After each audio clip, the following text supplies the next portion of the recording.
Muy buenos días para todos. Muchísimas gracias por estar acá. Mi nombre es María Eugenia Mejía, de Data Riesgos. Estamos acá para presentar a nuestros panelistas, pero primero quiero presentar a Leslie Bocio. Por favor, Leslie. Hola, ¿qué tal? ¿Cómo están? Buenos días para todos. Muchísimas gracias por su atención el día de hoy. Espero que este pequeño webinar de unos minutos pues sea muy fructífero para todos ustedes, más que nada porque es un tema realmente que consideramos que es de importancia para cada uno de los oficiales de cumplimiento o para las personas que están dentro de lo que es el tema de compliance, ¿no?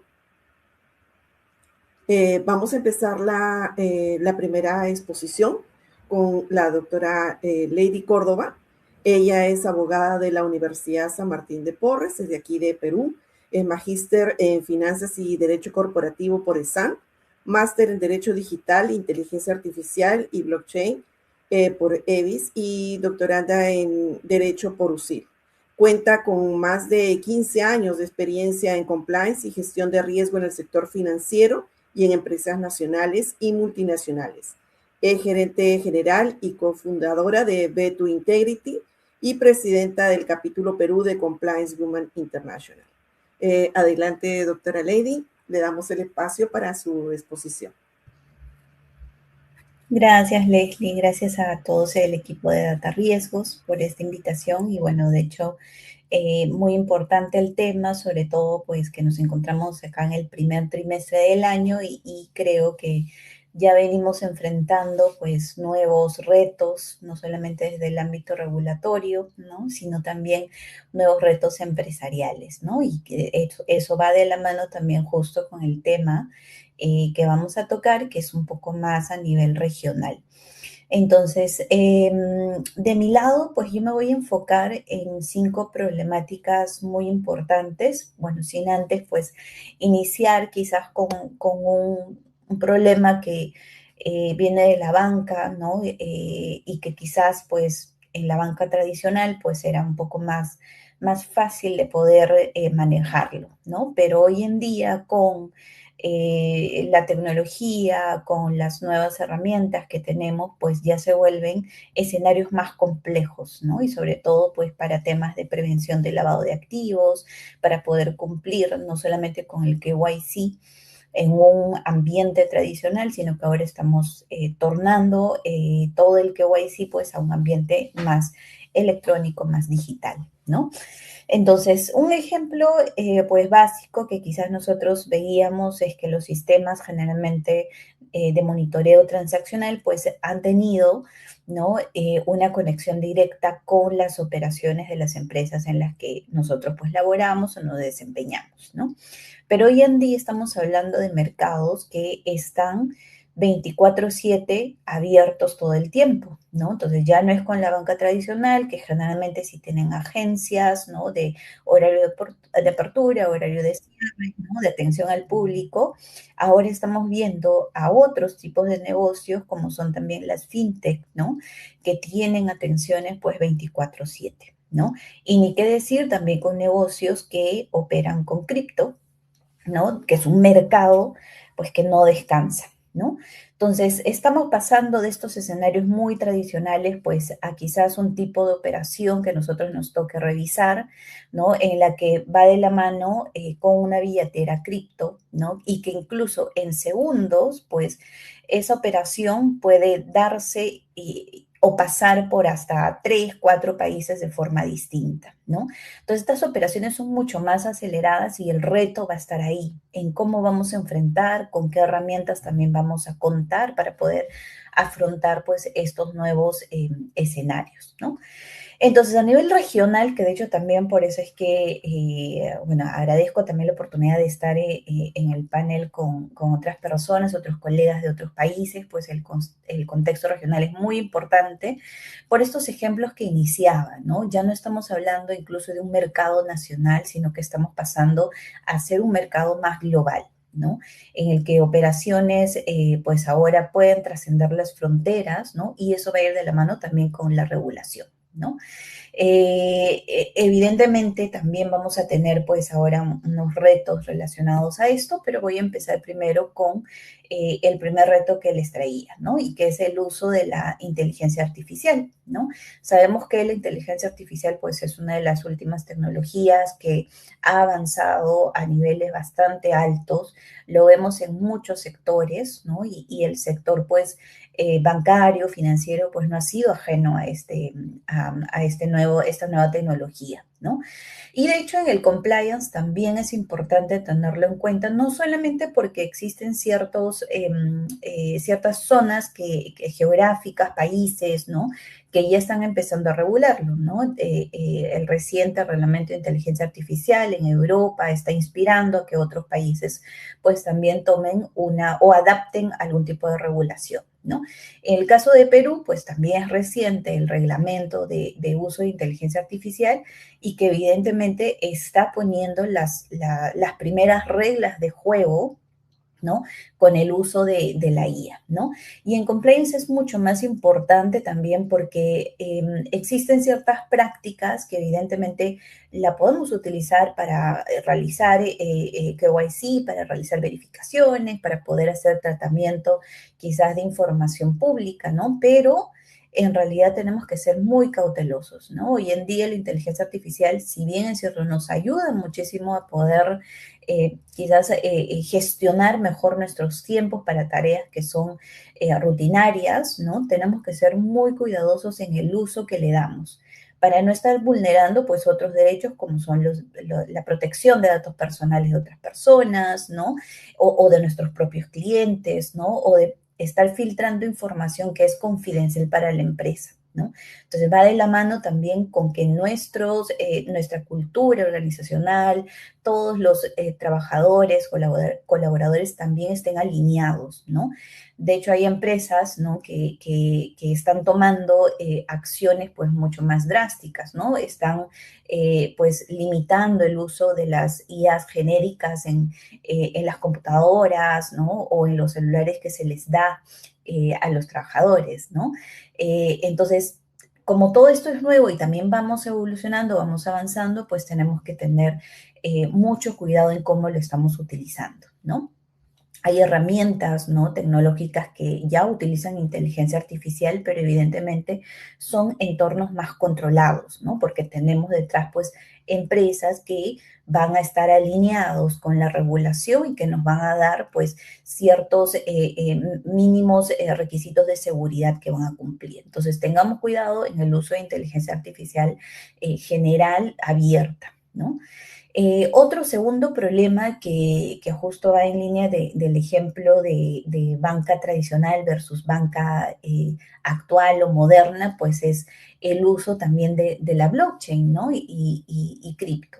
Entonces, en el tema de blockchain, si bien es cierto, es como tal la tecnología, este ya se está utilizando en otros sectores, en otros segmentos, como es en la banca, en el sector seguros, ¿no?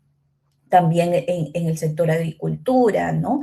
¿Y para qué se está utilizando la blockchain como tecnología? Para poder hacer registros, ¿no? Para poder tener trazabilidad, ¿no? Empresas de logística, empresas de agricultura, ¿no? Que, por ejemplo, quieren tener ciertos registros, ¿no? De trazabilidad de sus operaciones, ¿no? Sin que esto sea manipulado, pues se están encontrando justo en la blockchain en ciertas figuras como los smart contracts también están encontrando estas nuevas salidas tecnológicas, ¿no? Para poder evitar la manipulación de información o la manipulación de registros, ¿no? Bueno, esto podría ser, digamos, beneficioso. La tecnología blockchain todavía está en progreso de ser, pues, adaptada a varios sectores, ¿no? Pero igual nosotros también tenemos que conocer desde nuestro sector cómo es que se está adaptando, ¿no? Existen bancos a nivel internacional que están, digamos, probando un poco si es que la tecnología blockchain puede utilizarse, ¿no? Para poder hacer trazabilidad de algunas operaciones, ¿no? Y el siguiente punto también de la mano, pues, es el problema, digamos que ahorita no tanto problema, pero pues un gran reto que es la criptomoneda, ¿no? O las criptomonedas y pues todo el sistema DeFi, ¿no? ¿Y por qué? Porque de hecho ya tenemos, por ejemplo, desde hace unos años Gafi que nos insta a todos los países pues a poder establecer un mínimo de control, ¿no? Es ahí donde varios países también alineados con el Gafi pues han ido adaptando sus reglamentos de prevención del lavado de activos para ese sector, ¿no? En Perú, de hecho, el reglamento para los proveedores de servicios de activos virtuales, pues es muy reciente, ¿no? Salió hace año y medio, ¿no? Si no es que 2 años por ahí, y el año pasado ya empezó a hacerse pues una revisión más exhaustiva por parte del regulador, ¿no? Y de hecho, pues esto también va a tener pues muchos retos porque el sector cripto o las operaciones cripto justo vienen de un mercado que está pues abierto todo el tiempo, ¿no? Y son estas empresas, estos proveedores de servicios de activos virtuales, pues quienes tienen actualmente, ¿no? Esta obligación de poder hacer su KYC, KYB, ¿no? Y KYT también. Entonces, al ser este segmento ya un sujeto obligado y que progresivamente a nivel regional también se vayan dando esta misma línea de regulación, pues vamos a ir uniformizando, ¿no? Estos criterios regulatorios. Pero de momento todavía no existe a nivel global, ¿no? Una línea, ¿no? Hay marcos regulatorios que sí han avanzado muchísimo, ¿no? En Europa, la ley MiCA, en Estados Unidos, la ley Genius, ¿no? Bueno, como mencionaba, en Perú solamente estamos regulando el sistema de prevención de lavado de activos para estos proveedores, pero no tenemos más allá una regulación, pues, para este sector, ¿no? Ni para el sector fintech, ¿no? Que sí considero que ante estas nuevas tipos de operaciones, estos nuevos tipos de empresas, ¿no? Pues deberíamos tener también una regulación para este segmento, ¿no? Entonces, ese es un tercer problema, un tercer reto, ¿no? Y esto va de la mano, pues como ya conocemos, ¿no? En el ámbito de la prevención del lavado de activos, ¿no? Hay muchos casos históricos, ¿no? Vinculados a AML. De hecho, las más recientes estadísticas pues nos muestran que, si bien es cierto, ha reducido un poco los incidentes de fraudes con cripto, igual se mantienen en volúmenes altos, ¿no? Y también hay estadísticas, ¿no? Que nos muestran también cómo es que se ha estado destinando el uso de criptomonedas hacia actividades terroristas o hacia actividades de financiamiento del terrorismo, ¿no? Entonces, vamos a tener este gran reto, yo creo que también a nivel regional, conforme los países también vayan adoptando la regulación, ¿no? Y eso también va de la mano con los reguladores, ¿no? Porque recordemos que el sector cripto, pues, va más allá de las fronteras, ¿no? Entonces, un problema también que vamos a tener que abordar, quizás, al menos en Perú, de medio año hacia adelante, va a ser, bueno, el requerimiento de Travel Rules, ¿no? Y que va a impactar muchísimo también a nivel regional, ¿no? Porque Travel Rule, digamos que no es algo muy local, va a impactar a las operaciones, sobre todo que son internacionales, ¿no? En esa otra línea, pues, les traigo también un cuarto issue por revisar y es el fraude, pero ahora el fraude digital, ¿no? En el Perú se está viviendo en realidad ya por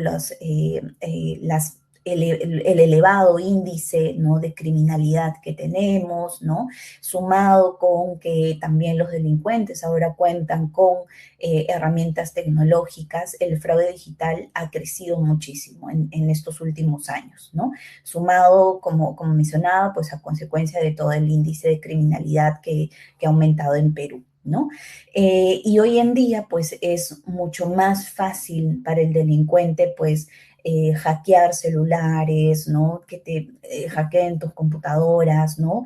Y así realizar operaciones, ¿no? Entonces, de hecho, lo vivo en el día a día, ¿no? Existen ahora un incremento de denuncias justo en temas de fraude, que, bueno, me roban el celular, pues no solamente es que tienen información, sino que muchos usamos aplicativos de nuestros bancos dentro de nuestros celulares, ¿no?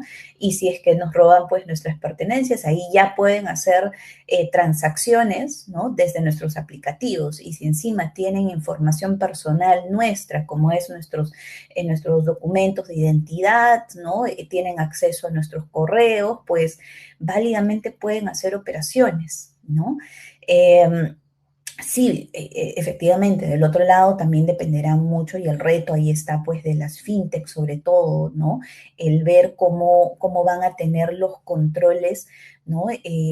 Para poder afrontar esta situación, ¿no? Pero del otro lado pues no podemos tampoco dejar de lado pues a este consumidor financiero, ¿no? Que se está viendo afectado, ¿no? Este cuarto problema, que es el fraude digital, ha ido en aumento, ¿no? En estos últimos años, y pues es un gran reto que también tenemos, ¿no? Entonces, hoy en día es muy importante cubrir muchísimo las medidas de KYC, no solamente para identificar al cliente, saber con quién estamos tratando, sino ahora también para poder, pues, detectar si es que la persona, pues, es o no es, o me están haciendo alguna operación fraudulenta, ¿no? Entonces, hay muchos, digamos, muchos controles que desde el lado de la prevención del lavado de activos también están ayudando a poder identificar algunos patrones de fraude, ¿no?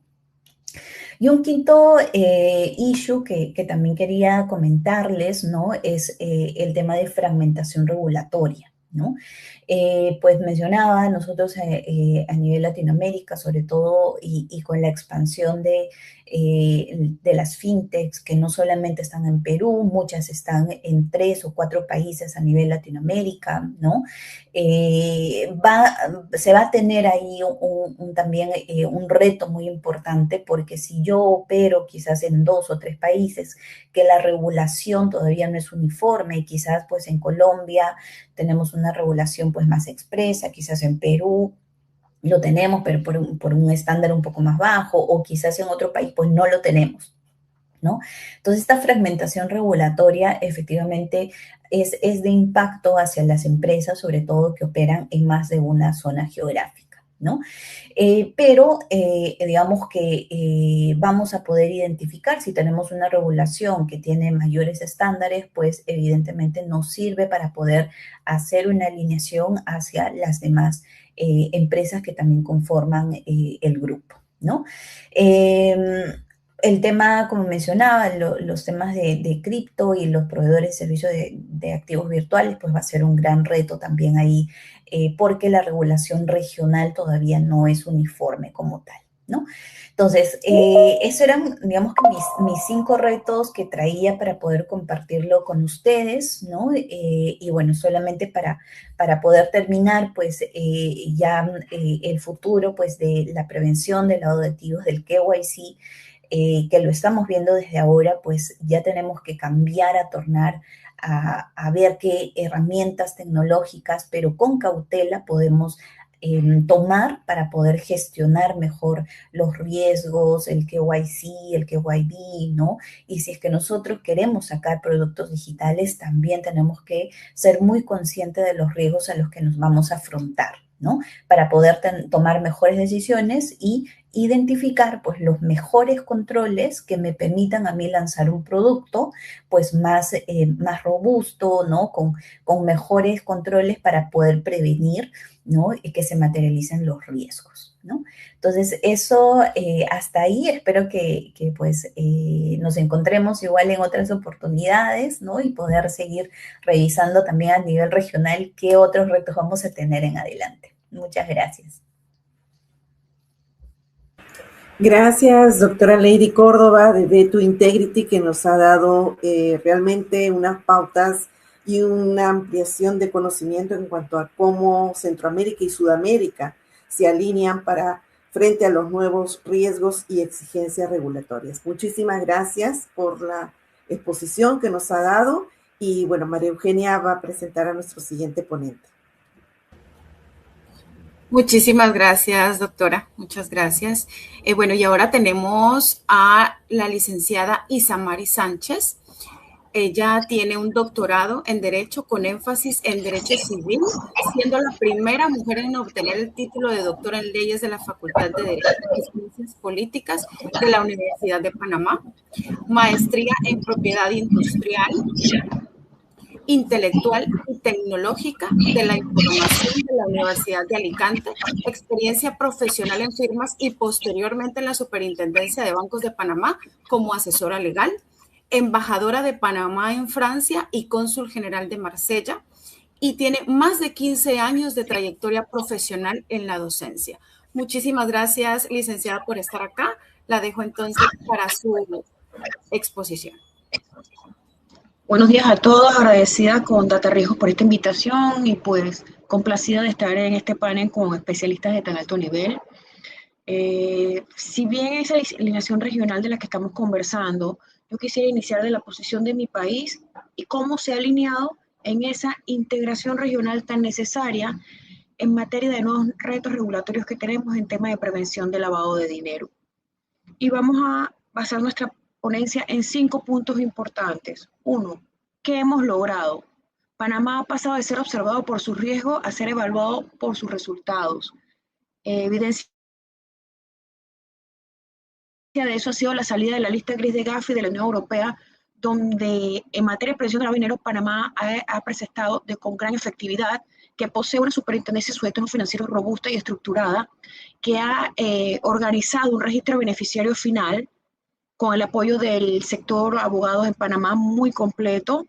También pues aportamos las sanciones y los casos requeridos, la actualización de la Evaluación Nacional de Riesgos y la adopción de un plan de supervisión basado en riesgos por la Superintendencia de los Sujetos Obligados No Financieros, entre muchos otros puntos que se tuvieron que cubrir para lograr la salida de estas 2 listas. ¿Qué tenemos pendiente? La salida de la lista de la Unión Europea en materia fiscal y el Foro Global de la OCDE, donde estamos evaluados como parcialmente cumplidor. ¿Qué es lo que Panamá tiene que hacer para lograr esa alineación que nos permita esa postura de excelencia a nivel regional? Porque este es un trabajo en equipo. Panamá debe trabajar en el intercambio automático de información, a pesar de que se han firmado varios ya acuerdos, pues hay que ejecutarlos de mejor manera en la práctica. El régimen fiscal territorial también, porque en Panamá pagan impuestos los panameños que residen en Panamá, más no los que residen en el extranjero. También está la implementación de los estándares BEPS, que se establece la implementación de un impuesto de 15% a multinacionales. También está la eliminación de sociedades inactivas, que recientemente se hizo una depuración en el registro público de sociedades inactivas, como tal, es decir, que no operan, y alinear con los estándares internacionales de Gafi, OCDE, etcétera. ¿Qué es lo novedoso que presenta Panamá? Que ha iniciado el proceso de adherirse como miembro de la OCDE, lo cual somos conscientes que toma muchos años, involucra cambios no solamente de estructura, sino también regulatorios, y también tiene un costo alto. Nosotros evaluamos en su momento el proceso de Perú y Costa Rica, y vemos que es un proceso bastante extenso de 5 o 6 años, y por eso basamos el plan de acción de Panamá en esta experiencia de países hermanos. Y también Panamá ha asumido la presidencia del Grupo de Acción Financiera en Latinoamérica. También les quiero comentar que recientemente se aprobó en tercer debate la Ley 388 del 2026 sobre reconocimiento administrativo por parte de bancos y entidades financieras de prescripción de la deuda, para evitar la perpetuidad de obligaciones y proteger a los deudores frente a la actividad del acreedor. Esta ley, que está pendiente de ratificación del presidente de la República, ha causado mucho revuelo, porque si bien nuestro Código de Comercio establece que las deudas prescriben a los 3 años, se requiere hacer una acción judicial por parte del usuario ante la Corte Suprema de Justicia para que se le determine la prescripción de la deuda. ¿Qué propone la Ley 388? Que sea de una u otra manera más expedito, sin tener que ir a los tribunales, sino que el usuario, a través del sistema de atención de reclamos de los bancos, lo solicite y el banco de oficio aplique lo que es la prescripción de la deuda. sin tener que recurrir a la vía judicial. Sin embargo, gremios como la Asociación Bancaria de Panamá, el Banco Nacional de Panamá, le han pedido al presidente que no sancione esta ley porque puede poner en peligro el sistema. Yo realmente como abogada lo que veo es que si bien existe la prescripción por norma, aquí lo que es que el mismo banco establece la prescripción de forma de oficio por ellos mismos, pero los bancos, claro, tenemos que poner en balanza una parte de negocio, otra parte proteger al usuario, y si bien la entidad bancaria tiene y financieras tiene muchas maneras para hacer efectiva el cobro de una deuda a través de agencias de cobro, de secuestros, de garantías, fiadores, etcétera, lo que se busca también es evitar que personas extiendan la morosidad y no paguen la deuda y llegue a ser pérdida para el banco. Entonces hay parte y parte, porque realmente el que quiera pagar va a buscar la manera de hacer un arreglo de pago. Pero ahorita está muy en controversia los sectores de que esta ley sea ley de la República como tal. También, novedoso, en enero la Superintendencia de Bancos de Panamá estableció el Acuerdo 1-2026 que establece nuevos controles en materia de prevención del lavado de dinero, actualizando la normativa anterior que regía en nuestro país. Puntualmente, voy a ser bastante corto porque es un acuerdo muy extenso, hay puntos claves o importantes de lo que nos toca implementar a las diferentes entidades financieras, como está el enfoque basado en riesgo con requerimientos operativos, porque se refuerza el enfoque basado en riesgo como un proceso completo que incluye identificación, evaluación, monitoreo, administración y mitigación de los mismos, y lo conecta expresamente a alineamientos nacionales e internacionales y al marco regulatorio actualizado. Si la clasificación del riesgo del cliente es automatizada, debe existir el audit trail de cambios, impactando así el scoring y el core bancario. O sea, debe quedar un registro de todos los cambios que se realizan. De esta manera se consolida la visión integral de los riesgos, promoviendo una gestión práctica que permita un análisis que vincule los riesgos financieros, operativos, tecnológicos, reputacionales y de cumplimiento dentro de nuestros análisis como ecosistema de control, incluyendo elementos como cliente, producto, geografía y transaccionalidad.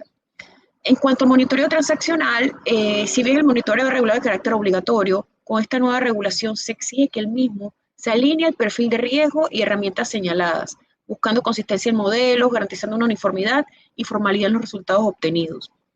En cuanto al umbral de cuentas simplificadas, con la nueva normativa se mantiene el monto de $5,000, pero acumulado de forma mensual, considerando los depósitos y los retiros que sirvan para la configuración de las alertas y escalamientos. Establece un elemento novedoso que es la geolocalización, por lo que se requiere la misma en onboarding digital y remoto como un nuevo estándar tecnológico, obligando a incorporar la geolocalización inferencial como control basado en señales técnicas, con ICP, uso de VPN proxy, zona horaria, configuración regional de dispositivo, y de esta manera lo que se busca es que los sujetos obligados puedan fortalecer el control de fraude de la entidad, disminuyendo la suplantación de la personalidad, aterrizando en el origen real del solicitante en aperturas digitales y a documentarlo dentro del enfoque basado en riesgo. En cuanto al gobierno corporativo y estructura de cumplimiento, si bien se mantiene el esquema de gobernanza, se crea un nuevo capítulo sobre el programa de cumplimiento, enfocándolo como una gestión basada en un monitoreo integral. Se reestructura la función del oficial de cumplimiento, otorgándole más estándar de independencia al indicar que es una función exclusiva, independiente y a tiempo completo, y sacando la figura del oficial de cumplimiento de los procesos de evaluación de cuentas, porque muchas veces se incluye el oficial de cumplimiento para evaluación de clientes de alto riesgo o PEPs. Lo que se busca es esa independencia y que sea una función estrictamente del área de negocios como tal. Y también se ha establecido que el manual de cumplimiento incluya las políticas relacionadas con temas de prevención del lavado de dinero. Entonces ahí sí se realza lo que es la función del oficial de cumplimiento y se le otorga esa independencia que realmente requiere la figura, ¿no? En cuanto a la debida diligencia, el nuevo acuerdo acota la discrecionalidad que existía anteriormente, se refuerzan criterios para la debida diligencia simplificada, se precisan los umbrales monetarios acumulados y se limita el uso de estructuras corporativas complejas. La debida diligencia simplificada es más acotada, refuerza el control de umbrales y el monitoreo. El beneficiario final se mantiene dentro del 10% de accionistas de las sociedades anónimas. A los PEP se mantiene el concepto también, pero dándole un monitoreo continuo. En cuanto a las listas de sanciones, en el pasado se hablaba de nuestra regulación de listas relevantes. Ahora, el Acuerdo 2006 establece claramente qué listas de sanciones deben ser revisadas y menciona OFAC y Naciones Unidas, reduciendo así el margen de interpretación y facilitando la labor supervisora. También establece plazos de implementación para algunos aspectos, dependiendo del tiempo y trabajo que se requiere para ejecutarlos. Algunos vencen el 30 de junio de 2027 y otros el 31 de enero del 2027.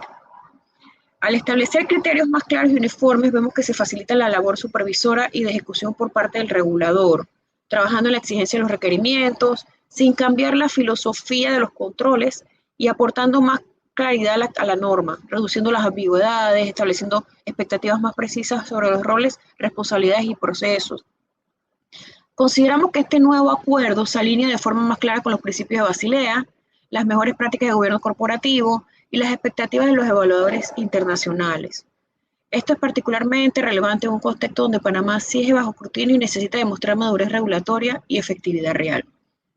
El cuarto punto también que les quiero desarrollar es sobre los nuevos retos y riesgos regulatorios. Pues efectivamente, coincido con mi colega de Perú, la regulación y funcionamiento de los criptoactivos de fintech y nuevos modelos financieros, también la inteligencia artificial. Si bien nosotros en algún momento hemos presentado proyectos de ley sobre el tema de criptoactivos, los mismos no son ley de la República, entonces es un tema que Panamá tiene pendiente.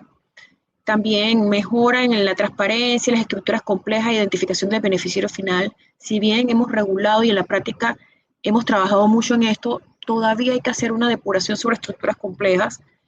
En cuanto a la Ley 23-2015 de prevención del lavado de dinero en Panamá, todavía nos toca reorganizar más y concientizar más al sector zona libre, que son los nuevos sectores obligados no financieros, comercio internacional, los abogados, inmobiliarias, negocios offshore, que si bien se han alineado, todavía tenemos que hacer un trabajo para lograr el 100% en lo que son controles y ejecutorias. Trabajar también en el uso de inteligencia artificial para que no se usada para fraudes, mantener la sostenibilidad, todos los avances que ha logrado Panamá en la salida de las listas grises, institucionalizando los avances en materia de prevención de lavado de dinero. También Panamá se prepara para la quinta ronda en el 2027, principalmente el fortalecimiento institucional, el mayor uso de la tecnología, transparencia en los procesos de debida diligencia, entre otros aspectos. Sin embargo, el verdadero desafío siempre ha sido demostrar la efectividad. O sea, que no solamente son normas, sino que en la práctica se cumple con todo lo que se establece en materia de controles. En cuanto al impacto en la región, que sería el punto quinto, considero a nivel personal que debemos crear y mantener la alineación regional como una oportunidad estratégica. En el caso de mi país, al ser un hub financiero regional, existe la necesidad de que exista interoperabilidad en materia de prevención de lavado de dinero entre todos nuestros países, incentivando el intercambio de información, la aplicabilidad de estándares homogéneos y una cooperación real. El factor geopolítico, que consiste en enfocar la política internacional en función de geografía, es sumamente importante que consideremos en estos tiempos, con todos los acontecimientos internacionales que están pasando, incluyendo los conflictos bélicos. Panamá, por su geografía, es un activo estratégico del comercio internacional y el conflicto bélico que les mencioné. Panamá, a través del canal, como hub logístico, financiero y corporativo, es una plataforma de comercio mundial, lo cual también impacta sobre el riesgo de prevención de lavado de dinero. Nuestro país trabaja en fortalecer el sistema de cumplimiento como herramienta estratégica dentro de un entorno cada vez más fragmentado y competitivo. La prevención del lavado de dinero y la política conozca a su cliente evolucionan hacia modelos inteligentes, dinámicos y profundamente integrados con la realidad del entorno global. El principal reto y oportunidad para Panamá y nuestra región es y será mantener siempre la confianza en nuestro sistema. Y con esto pues despido mi pequeña intervención, espero haber cumplido con el tiempo y agradecida con todos ustedes. Licenciada, muchísimas gracias por la información tan interesante que nos ha mostrado en su intervención. De verdad, muy agradecida con usted. Y entonces pasamos con Leslie. Sí, ahora tenemos la exposición de la doctora Viviana Jaramillo, y es de Ecuador. Es especialista en el tema de lavado de activos, gerente general y asesor en normas de prevención en Global Tax y Compliance. Ha acompañado a cientos de empresas en Ecuador en la implementación de programas y ha formado más de 3.000 oficiales en diferentes programas. Adelante, doctora Viviana, con su exposición. Aquí la vemos.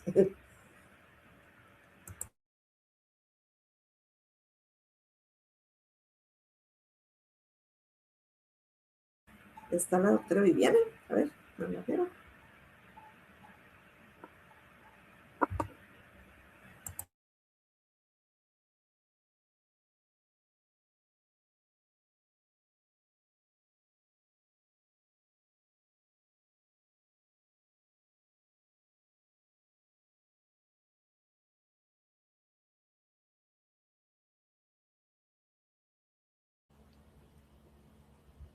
Leslie, si gustas, y sí, licenciado Ricardo, si me permite, pues claro que sí. usted, el licenciado Ricardo, pueda dar su intervención, lo presento, ¿le parece?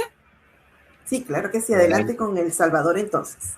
Perfecto, muchísimas gracias.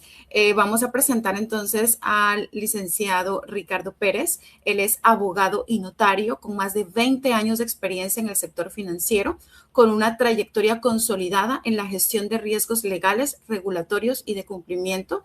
Ha desempeñado cargos en entidades financieras, como oficial de cumplimiento, asesor y director de la junta directiva. Él es socio y director en la firma de consultoría Avance, asesor legal y de cumplimiento en entidades financieras y no financieras.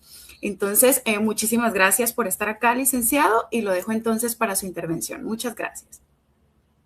Bueno, gracias, buenos días. En primer lugar, agradecer a Data Riesgos, ¿verdad?, por esta invitación, felicitar, y de verdad que le dejan a uno poco margen de actuación con tan excelentes ponencias que tuvimos, ¿verdad?, de las primeras dos participantes. Y voy a hablar un poco de El Salvador. Del Salvador, cómo precisamente esos riesgos regulatorios de los que hemos hablado, pues se vuelven uno de los principales retos. La evolución en el marco regulatorio de los diversos países, podemos ver cómo constantemente van cambiando. El Salvador no es la excepción. El Salvador contó con su primera ley contra el lavado de dinero y de activos en 1998, una reforma pequeña ya por el 2014-2015. Sin embargo, manteníamos todavía en esa ley aquel espíritu de checklist, aquel espíritu de más formalidad que temas de fondo, pero es en octubre del año pasado que en un proceso pareciera que expedito, pero que tomó casi 7 años lograr obtener una nueva ley que cumpliera con los estándares, que cumpliera con los tratados internacionales, que cumpliera con las nuevas tendencias internacionales, es que El Salvador cuenta con una nueva ley que no constituye todo su marco regulatorio. Estamos todavía a la espera de contar con un reglamento de dicha ley, contar con un nuevo instructivo de la UIF, en la cual se aclare y se aterricen precisamente esas obligaciones legales que tenemos de mitigación, prevención y control del lavado de activos. Esta ley que contamos en nuestro país, pues ya incluye el concepto del financiamiento a la proliferación de armas de destrucción masiva. Por ejemplo, novedad que anteriormente no teníamos en ningún cuerpo legal, en ningún cuerpo normativo. Este marco legal, este nuevo marco legal, así como en todos los países donde se ha venido evolucionando, pues genera uno de los principales retos: ajustar nuestras políticas, ajustar nuestros procesos, ajustar nuestros recursos, nuestra metodología a las nuevas exigencias. Ya vimos en el plan estratégico que recientemente publicó el Gafilat, por ejemplo, que ya vamos más enfocados a la eficiencia, a buscar que las medidas efectivamente mitiguen riesgos de lavado, a un mero formalidad, a que antes, por ejemplo, en nuestro país, contábamos con manuales de políticas y procedimientos, pero sin embargo eran bastante genéricos. No cumplían con una identificación de cliente, cumplían más o menos con una validación de listas de sanciones, pero sin embargo no mitigaba realmente el riesgo. ¿Por qué? Porque no se hablaba de un sistema de gestión de riesgos, sino que más que todo se hablaba de tener políticas, pero no algo integral. Pues bien, este nuevo marco legal precisamente parte de la identificación y la evaluación de riesgos.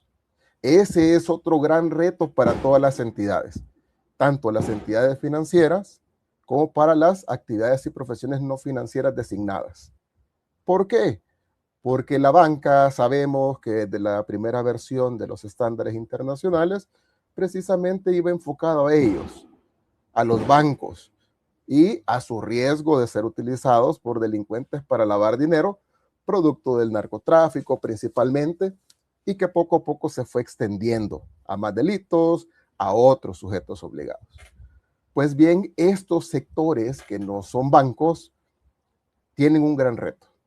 Primero, saber cómo procesar esta nueva regulación, cómo podemos identificar riesgos.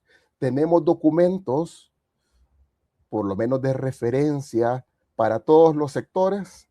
En el caso de El Salvador, aún no.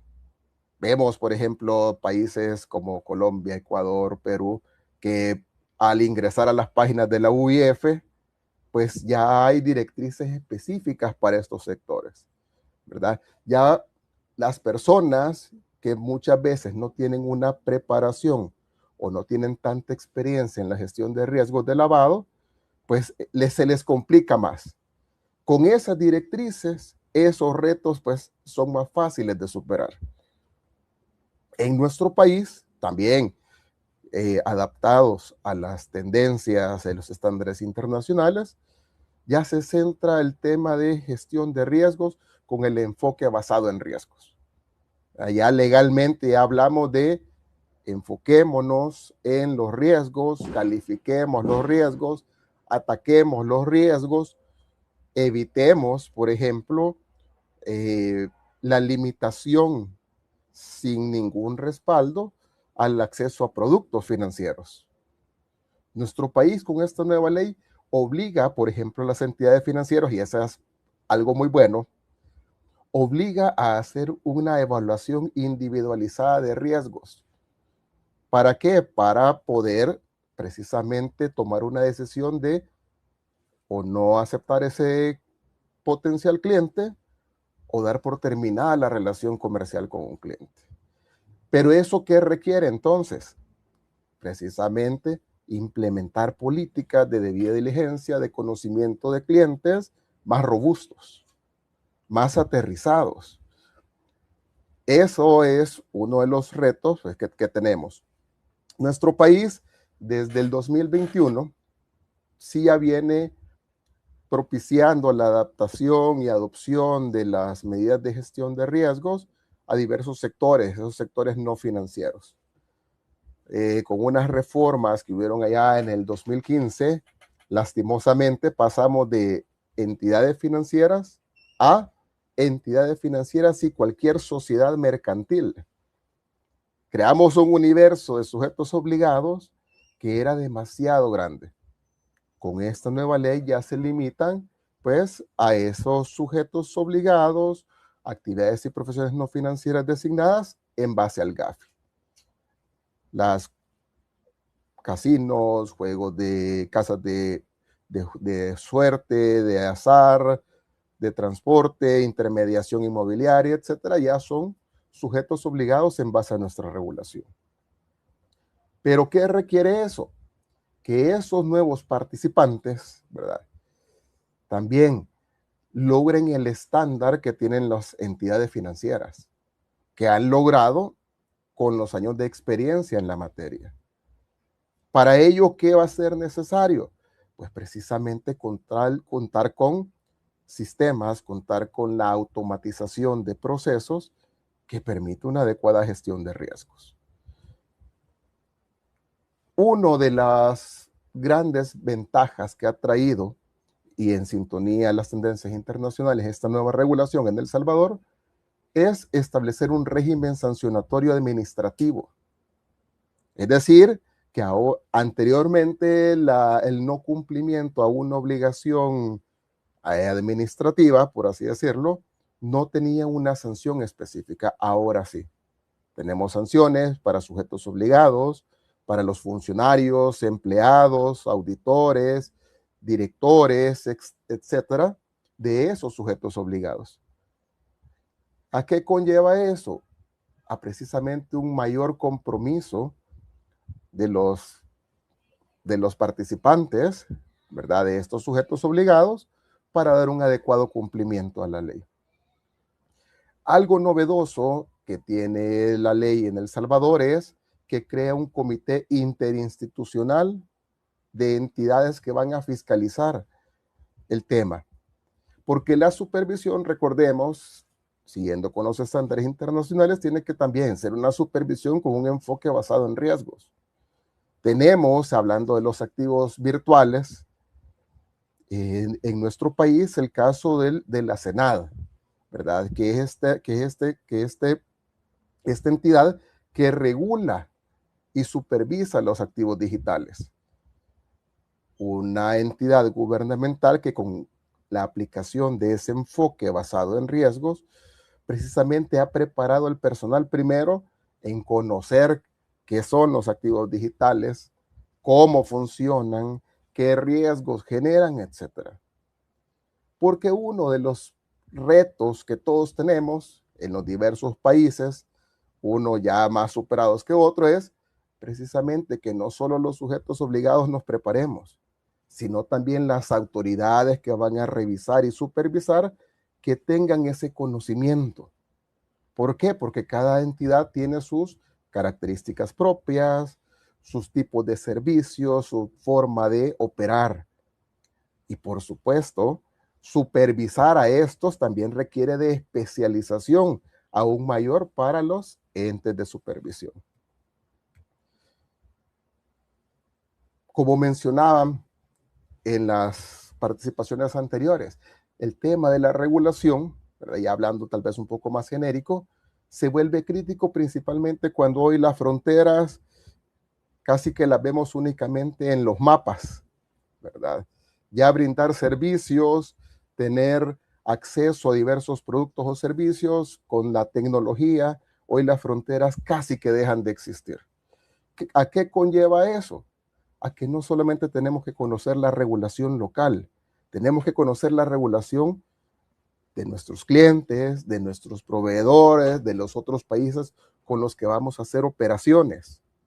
Tenemos no solamente en materia de prevención de lavado, tenemos en materia de tratamiento de datos, que conocer precisamente a qué nos exponemos.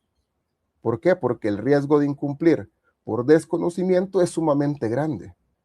Principalmente, como la publicación que sacó el Gafi, tenemos esos proveedores de servicios de activos virtuales, ¿verdad?, que están en cualquier jurisdicción y que descargando una aplicación en nuestro celular ya podemos acceder a esos servicios.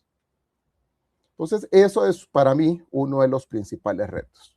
La madurez de las entidades supervisoras también, lograr que nos entiendan, lograr que, recordemos, la innovación va, para mí, kilómetros adelante que nuestra regulación.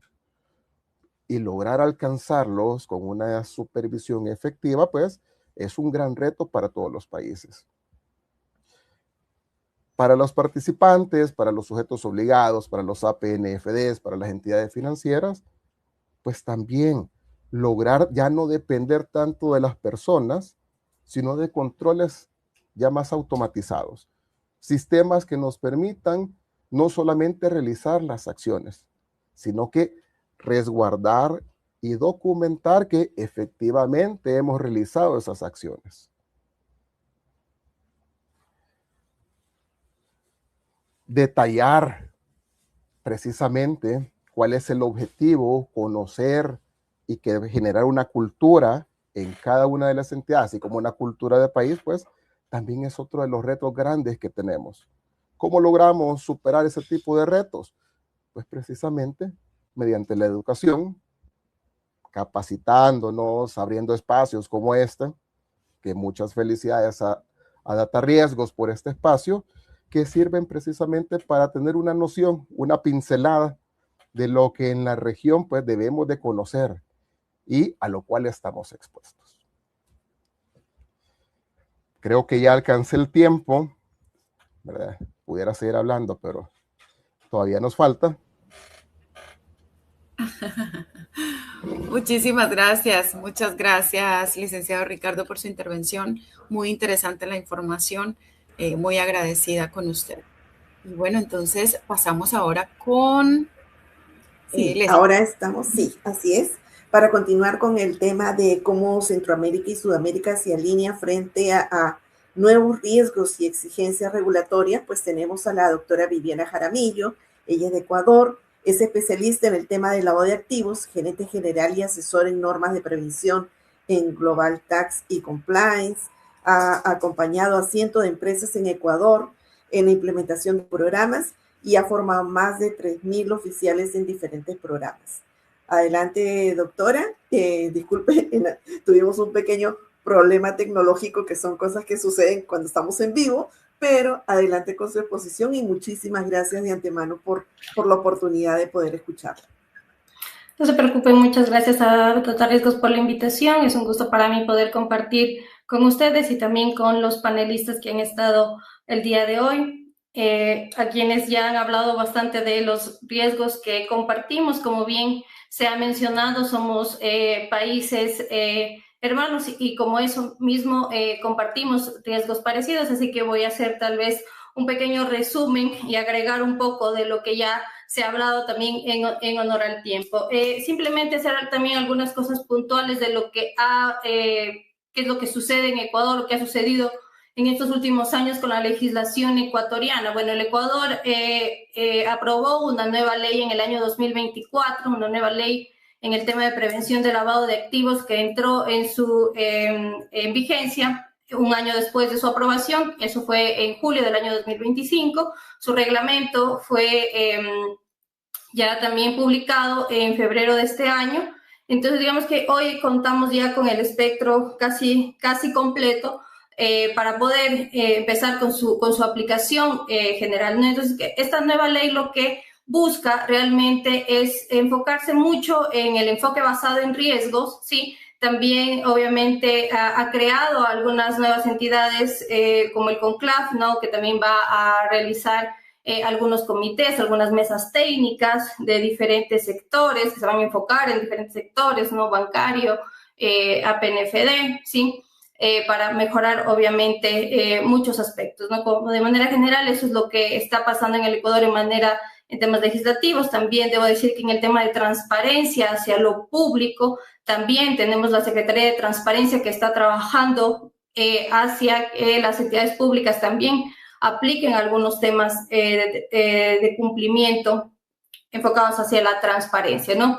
Como preámbulo, eso es lo que está sucediendo en Ecuador en estos últimos años. Vemos que los entes reguladores están trabajando mucho en la supervisión, ¿sí? Mi especialidad en realidad es en el sector real, no en el financiero, que siempre ha sido mucho más regulado. Más bien acá el sector no financiero ha estado un poco desplazado de las regulaciones estos últimos años, y me refiero a las revisiones, sí, por parte de sus entes reguladores. Ya eso vemos que hace unos 2 años ya no ha sido así, ya están con eso.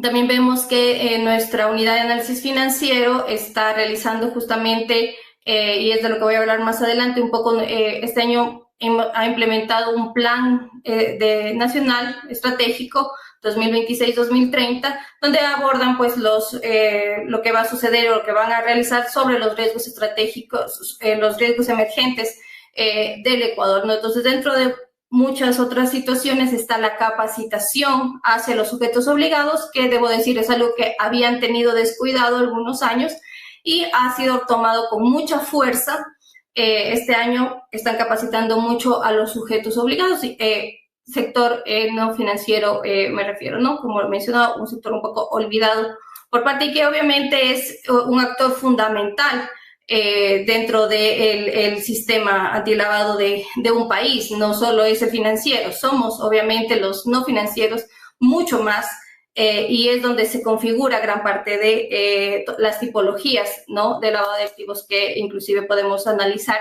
que nos indica el documento de las tipologías regionales del año 2025 que emitió el GAFINAT, ¿no?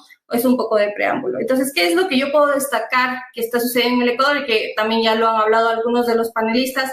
Bueno, en el Ecuador yo quiero destacar una noticia que veía justamente hace unos días, y es que el intercambio de información que está ocurriendo entre países, que también lo habían ya mencionado. Por ejemplo, Ecuador es parte ya del intercambio de información con las Bahamas, ¿no?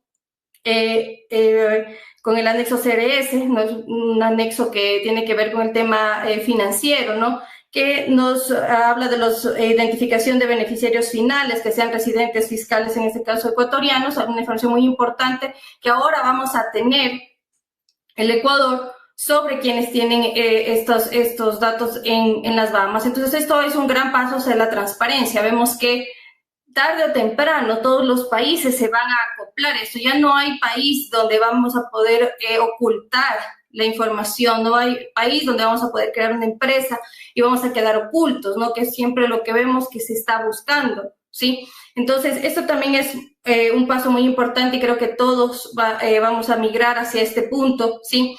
Como países en su momento en el gran intercambio de información. Entonces, quiero destacar que justamente Ecuador es parte del intercambio de información con las Bahamas. También dentro de uno de los objetivos del Plan Nacional es la consolidación es la verificación del beneficiario final. Si bien el Ecuador hace unos años, en el 2023, si no me equivoco, destacó por ser uno de los primeros países en abrir sin costo inclusive, sí, hacia el mundo, los beneficiarios finales de las sociedades, ¿no? Tenemos una página en la Superintendencia de Compañías donde nosotros podemos ver quiénes son los beneficiarios finales de esas empresas, ¿no?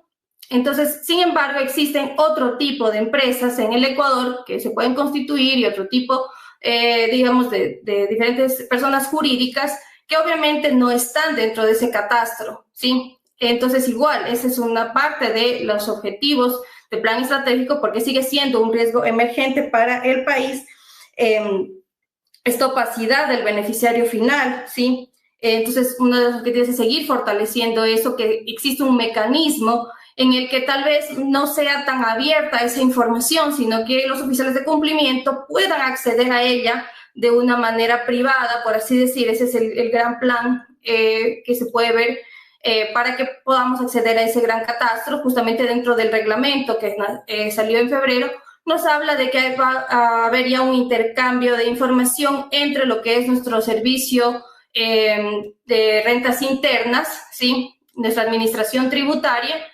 y la unidad de análisis financiero, ¿sí?, para que intercambien toda esta información de los beneficiarios finales, ¿no?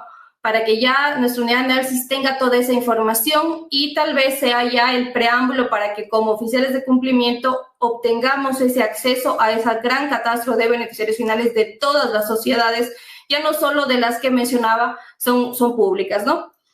También como otro riesgo emergente que ya lo habían conversado también Lady, la primera ponente, es el riesgo de los activos virtuales y de proveedores de activos virtuales. Si bien el Ecuador, cuando tuvo su evaluación mutua, su cuarta ronda de evaluación mutua, sacó muchísimas normativas, ¿sí? Dentro de ellas estaba esta. Es una normativa que ha quedado desde ese tiempo en normativa, pero no se ha visto una evolución después de eso, no hemos visto ningún otro avance, si bien está en la ley, está en todo, pero no se ha hecho más allá de eso. Entonces, dentro del marco del plan estratégico está que se va a identificar expresamente los riesgos asociados a estos activos virtuales, porque obviamente es algo que ya avanzó mucho más rápido que la normativa y en el Ecuador ha quedado rezagado, simplemente en que sí, son sujetos obligados, pero nada más, no se ha hecho nada más después de eso, entonces también es parte del plan estratégico, ¿sí? También la expansión de los canales digitales, que también Lady lo había hablado ya como experta de la banca, pues lo explicó bastante bien.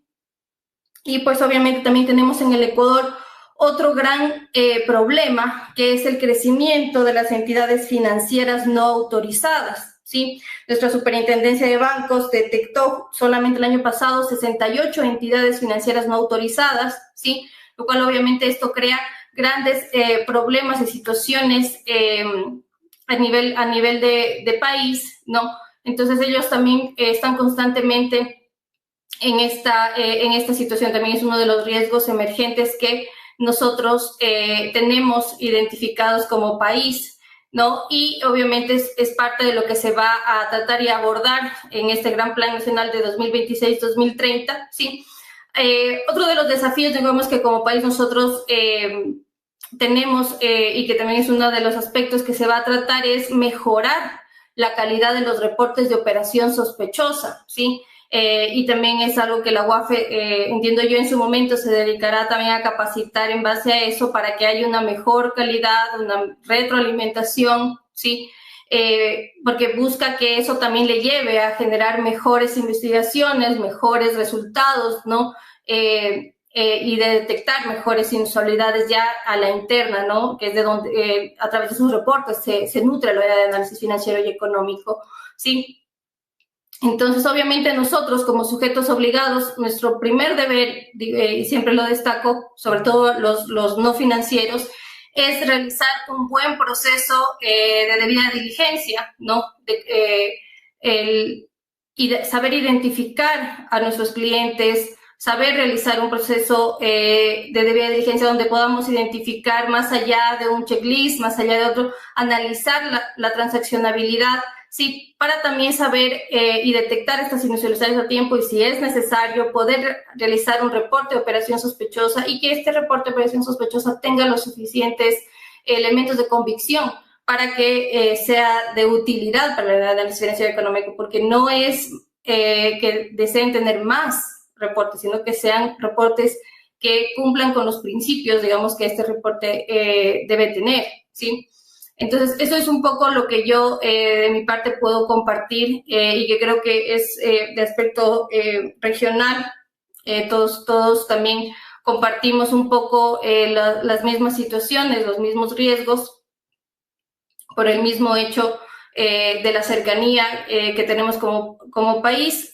Obviamente, Colombia está mucho más desarrollado en sus normativas, mucho de lo que nosotros tomamos en realidad es algo que Colombia ya lo ha experimentado o lo ha aplicado durante muchísimos años, ¿sí? También yo destaco mucho lo que hablaba la compañera de Panamá, porque yo he seguido desde hace algunos años esta situación que Panamá ha surgido, digamos así, su unidad de análisis financiero, mucho material, cómo han tratado de que sus sujetos obligados entiendan la situación, cómo los han capacitado. Muchas veces he asistido a las capacitaciones porque son de libre entrada.